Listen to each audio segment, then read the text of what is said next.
Ahoj lidi, chtěla jsem vám říct jednu důležitou věc. Já teďko asi chvilku, týden, nevím jak dlouho, nebudu natáčet.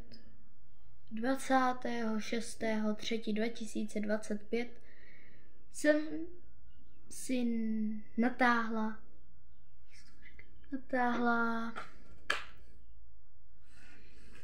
tady to. A dneska je 27.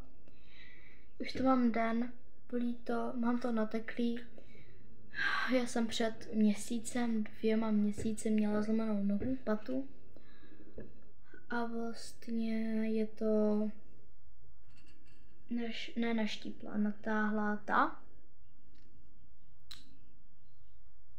Natáhla se hned pospěla, mám vlastně nataženou achilovku, no.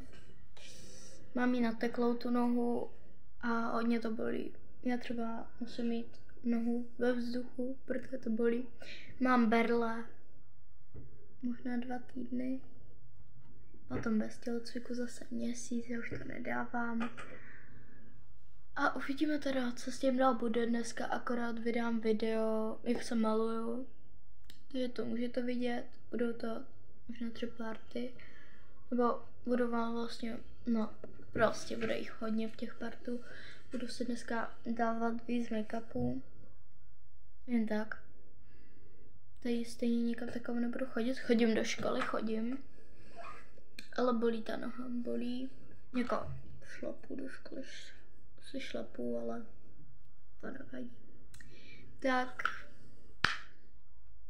Tak uvidíme se u dnešního malování a čus!